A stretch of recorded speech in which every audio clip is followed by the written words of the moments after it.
Assalamualaikum warahmatullahi wabarakatuh. Kembali lagi bersama saya Adi Apriyadi Adiansyah.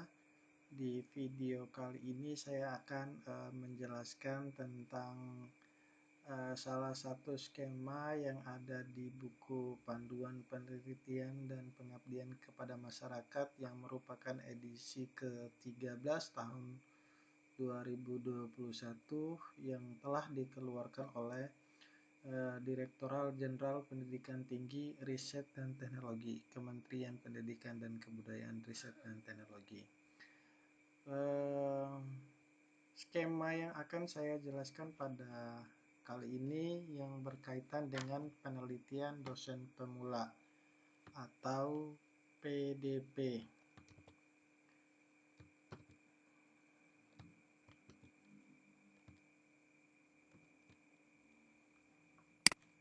Baik, kita langsung saja ya. Nah, pada halaman 11 tentang poin 2.2 program pendanaan penelitian dan pengabdian kepada masyarakat ini, bahwa ada skema penelitian dasar.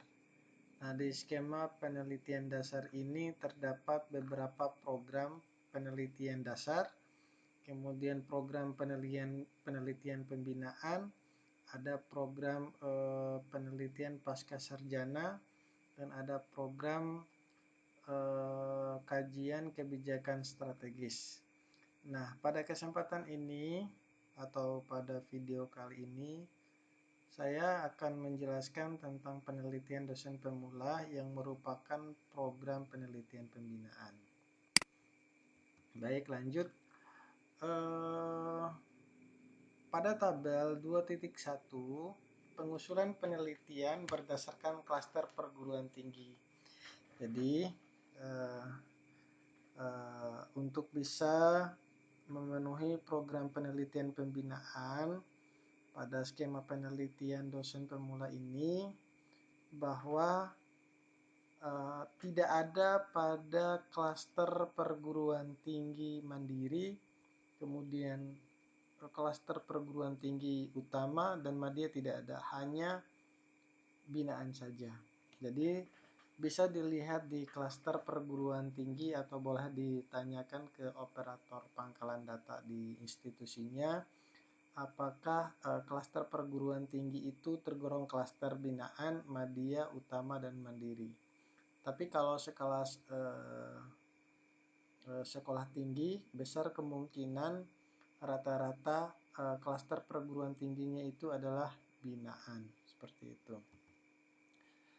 Lalu di tabel 2.3 pada halaman 26 ini, bahwa skema penelitian dasar pada PDP itu tahap pengolahan atau tahap pengusulannya itu dilakukan secara daring. Jadi melalui aplikasi Simlitabmas biasanya. Jadi masing-masing kalau ada dosen-dosen yang sudah memiliki NIDN atau dosen yang baru melakukan penelitian ataupun yang sudah lolos satu kali, boleh nanti mengecek dan mengusulkan lewat Simlitabmas. Jika belum punya akun dan usernya, boleh diambil atau diminta di tim Simlitabmas yang ada di LP2M. Tahap pengusulan secara daring yang dimaksud adalah pengisian identitas pengusulan, kemudian ada pengisian identitas usulan penelitian, kemudian ada mengisi kelengkapan usulan sesuai dengan skema, kemudian ada persetujuan pimpinan unit. Jadi itu adalah tahapan-tahapan yang harus dilakukan di PDP yang kita upload secara daring. Lalu tahap penyeleksiannya kalau dalam PDP itu hanya penilaian dari usulannya saja. Tidak ada pembahasan usulan, kemudian kunjungan lapangan itu tidak ada. Yang ada hanya penilaian usulan dan penetapan pemenang. Jadi itu ya Bapak Ibu sekalian, bahwa sebenarnya peluang untuk dosen-dosen pemula yang melakukan penelitian di simultaneous ini sangat berpeluang besar untuk melakukan pengusulan PDP, karena ini adalah salah satu penelitian yang mungkin kiranya kalau kita mengikuti sesuai dengan ketentuan dan panduan yang berlaku sesuai dengan yang saya sampaikan ini, besar kemungkinan pasti akan dapat Bapak Ibu. Ini seleksinya sekali lagi tentang masalah penilaian usulan dan langsung pada penetapan hasil pemenang. Lalu pelaksanaannya seperti apa? Dalam tahap pelaksanaannya, pada saat lolos penelitian dosen pemula, maka Bapak Ibu biasanya akan melakukan pengisian terhadap catatan harian atau logbook dan laporan kemajuan. Kemudian ada monitoring dan evaluasi internal yang biasanya akan dilakukan oleh tim pihak LPPM dari internal kampusnya. Kemudian ada monitoring dan evaluasi dilakukan secara eksternal. Jadi itu untuk pelaksanaannya. Biasanya hal-hal yang berkaitan dengan pelaksanaan ini akan ada informasi-informasi dari tim khusus yang ada di LP2M untuk memberikan informasi kepada peneliti-peneliti dosen pemula yang telah lolos hibah untuk memberikan informasi dan mengikuti sesuai dengan arahan informasi tersebut. Kemudian bagaimana pelaporan terhadap PDP? Laporan PDP itu ada laporan akhir dan ada penilaian hasil. Kalau PDP itu tidak ada pengisian dan penilaian usulan lanjutan, hanya pada tahap laporan akhir dan penilaian akhir. Nah, itu Bapak Ibu sekalian. Selanjutnya,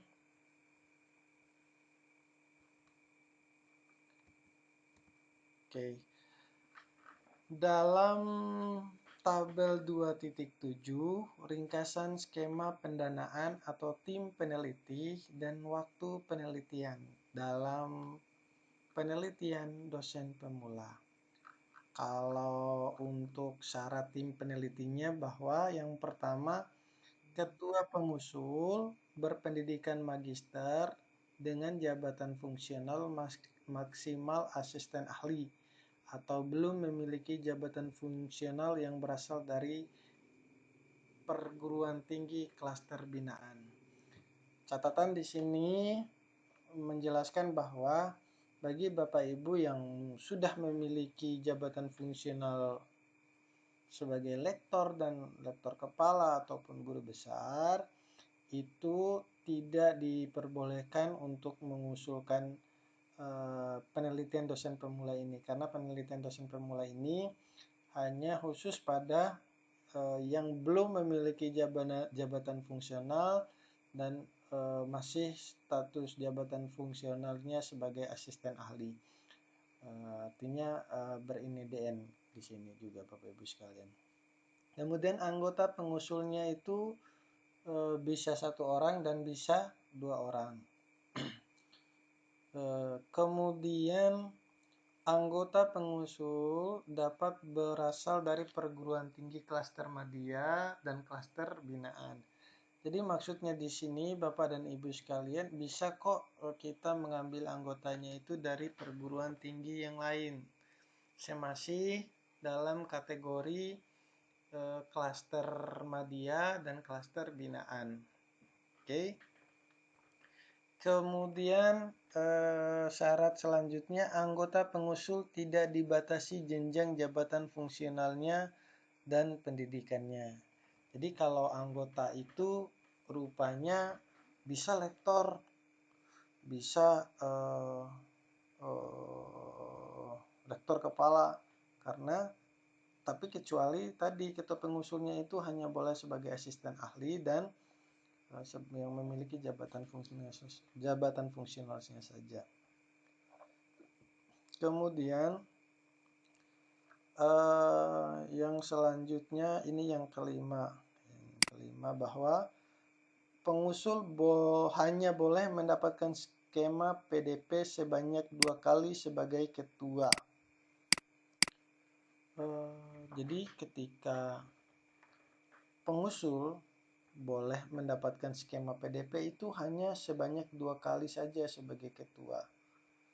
Jadi sebagai anggota mungkin di sini diperbolehkan di sini nih sebagai anggota. Nanti kita coba, nanti Bapak Ibu coba cek ketentuan yang ada di Simlitabmas. Jika nanti di sana diberikan contreng warna hijau untuk anggotanya, yang misalnya kalau anggotanya itu sudah mendapatkan 2 kali sebagai ketua, terus dia meminta untuk juga sebagai anggota, saya rasa mungkin di sini bisa gitu kan, karena hanya keterangannya itu sebagai ketua, bukan sebagai anggota. Jadi pelaksanaan penelitian dosen pemula ini, Bapak Ibu, waktunya itu kurang lebih 1 tahun. 1 tahun ya. Oke. Selanjutnya, dalam tabel 2.8, kesesuaian skema penelitian pendanaan BOPTN dengan acuan PMK, bahwa penelitian dosen pemula ini acuan SBK risetnya itu pembinaan atau kapasitas. Nah, waktunya memang 1 tahun. Seperti tadi yang sudah saya jelaskan. Nah, kita masuk pada wilayah ini Bapak Ibu sekalian, bagaimana program penelitian pembinaan, terutama ini penelitian dosen pemula. Ini hal yang paling penting ya Bapak Ibu sekalian, bahwa PDP ini merupakan sebagai kegiatan penelitian dalam rangka membina dan mengarahkan para peneliti pemula untuk meningkatkan kemampuan dalam melaksanakan penelitian dan mempublikasikan hasil penelitian dalam jurnal ilmiah baik nasional maupun internasional. Kemudian hal ini sejalan dengan kebijakan desentralisasi penelitian dan Direktorat Jenderal Pendidikan Tinggi, Riset dan Teknologi, karena PDP ini merupakan salah satu skema penelitian yang diperuntukkan bagi dosen tetap pada perguruan tinggi dengan klaster binaan. Tujuan, luaran, kriteria, dan persyaratan pengusulan dosen pemula itu dapat dilihat sebagai berikut. Nah, tujuan dari penelitian PDP ini yaitu menjadi sarana latihan bagi dosen pemula untuk mempublikasikan hasil penelitiannya dengan jurnal ilmiah baik nasional maupun satu artikel di jurnal internasional atau proceeding seminar internasional. Kemudian mengisi penyusunan peta jalannya penelitiannya. Kemudian luaran penelitian. Dalam luaran penelitian wajib PDP berupa publikasi 1 artikel ilmiah di jurnal nasional terakreditasi peringkat 1 sampai dengan 6.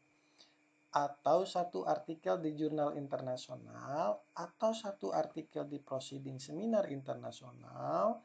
Penelitian ini juga diharapkan dapat menghasilkan luaran tambahan nanti yang mengacu pada tabel 2.10. Selanjutnya, kriteria penelitian. Kriteria penelitian PDP itu yang pertama, pembiayaan PDP itu mengacu pada SBK riset pembinaan kapasitas dan jangka waktunya itu 1 tahun. Rata-rata maksimal untuk anggarannya itu adalah 20 juta. 20 juta dia di sini. Kemudian persyaratan pengusul, nah ini sudah saya sampaikan tadi, bahwa ketua pengusulnya itu berpendidikan magister dengan jabatan fungsionalnya itu sebagai asisten ahli ataupun masih belum memiliki jabatan fungsional juga, tetapi masih berada di naungan klaster binaan. Kemudian anggota pengusulannya itu maksimalnya adalah 2 orang. Lalu anggota pengusulnya juga itu bisa dari perguruan tinggi lain, tetapi masih dalam klaster madya dan klaster binaan. Kemudian anggota pengusul juga tidak dibatasi jenjang jabatan fungsionalnya dan pendidikannya, sebagai anggota saja ya. Kemudian pengusulannya hanya tidak mendapatkan skema PDP sebanyak 2 kali sebagai ketua. Ya, itu dia untuk PDP-nya. Lalu ini, kalau dalam tahap penilaian, seleksi, monitoring, dan evaluasi serta hasil pada lampiran 4 ini bahwa pada penilaian usulan penelitian PDP itu rekam jejak pengusul itu tidak dilihat di sini karena untuk dosen pemula ya, tidak mesti harus pengusulnya itu harus banyak artikel dan lain sebagainya. Yang dilihat adalah kelayakan usulan penelitian merupakan relevansi usulan penelitian terhadap bidang fokus, tema, dan topik pendidikan. Jadi hanya mereka melihat kefokusan kita sesuai dengan bidangnya kita. Kalau misalnya kita melakukan penelitian di jurusan fisika, sedangkan bidang keahlian kita misalnya pendidikan dasar, nah mungkin tidak sinkron di situ. Jadi itu yang membuat kegagalannya juga. Kemudian yang kedua, kelayakan usulan penelitian itu dalam tahap penulisan proposal kita, kualitas dan relevansi tujuan permasalahan, state of the art, metode kebaruan penelitian, dan inovasi produk penelitian, itu yang dinilainya juga.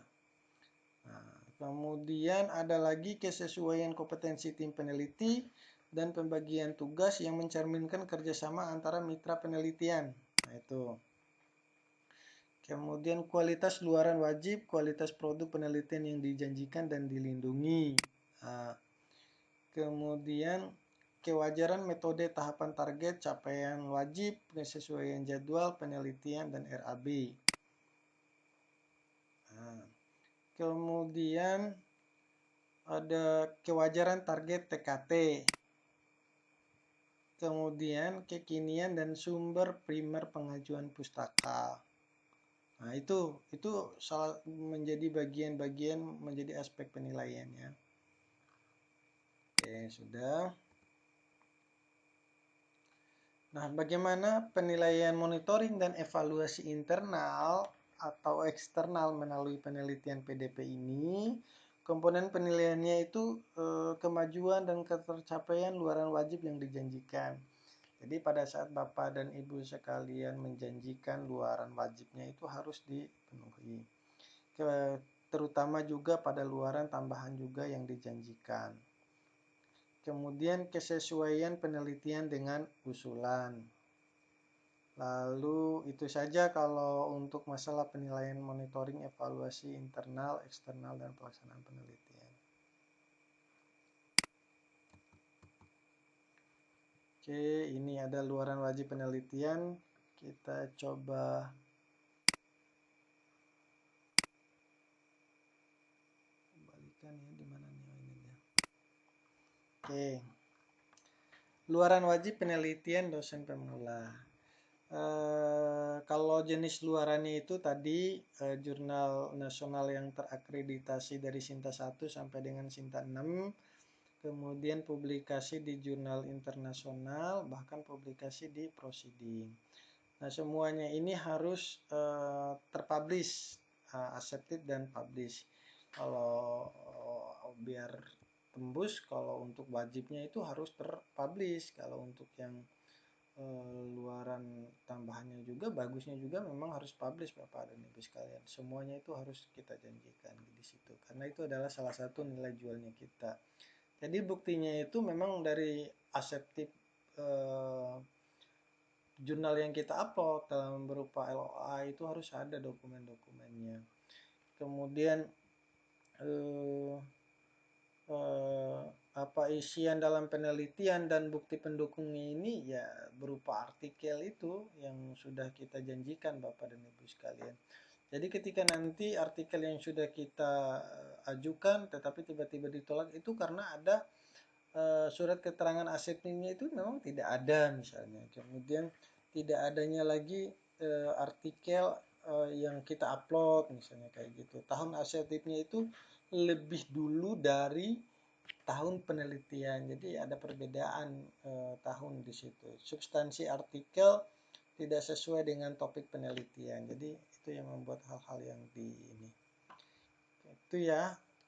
Bapak Ibu. Kemudian luar wajib penelitian dosen pemula sama Bapak Ibu. Jadi untuk masalah KPT ini sudah sama nih, cuman hanya digandakan saja transaksi luarannya.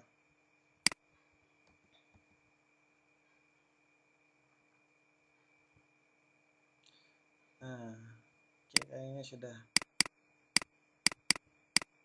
Baik, Bapak dan Ibu sekalian, demikian penjelasan tentang skema hibah penelitian PDP ini. Jadi saya ingin berikan sedikit trik kepada Bapak dan Ibu sekalian sebagai pengalaman saya dalam menyusun hibah PDP ini bahwa pertama sebaiknya dalam PDP ketika Bapak Ibu mengusulkan PDIP ini sebaiknya sesuai dengan fokusan Bapak dan Ibu sekalian. Kemudian yang kedua, angkatlah variabel-variabel penelitian dari fokusan tadi. Lebih bagusnya dan lebih baiknya itu dari tesisnya itu bisa Bapak dan Ibu kembangkan dari situ. Karena itu merupakan bentuk hasil dari riset dari Bapak dan Ibu sekalian. Jadi bisa dikembangkan dan bisa dipakai untuk pengusulan penelitian dosen pemula ini. Kemudian ikutilah langkah-langkah tahap penilaian-penilaian tadi yang saya sudah sampaikan bahwa itu merupakan salah satu landasan bagi tim review di sana untuk melihat kesesuaian dengan proposal kita. Jika misalnya beberapa indikator-indikator penilaian tadi tidak ada, maka mungkin kiranya Bapak dan Ibu sekalian harus bisa usahakan supaya itu ada gitu loh. Jadi semua terinclude dalam panduan dari penelitian dan pengabdian kepada masyarakat yang ada di ke-13 ini. Mereka juga membuat instrumen penilaiannya itu diambil dari tadi, dari yang dijelaskan pada tabel 2 titik berapa tadi, 2.8 tentang masalah penilaian tadi. Jadi perbanyaklah baca jurnal-jurnal Bapak dan Ibu. Perbanyaklah baca-baca pedoman-pedoman seperti ini sebelum kita melakukan penyusunan hebat. Baik, terima kasih atas perhatiannya. Semoga Bapak dan Ibu sekalian bisa tembus dalam penelitian dosen pemula atau skema-skema penelitian lainnya. Saya akhiri. Assalamualaikum warahmatullahi wabarakatuh.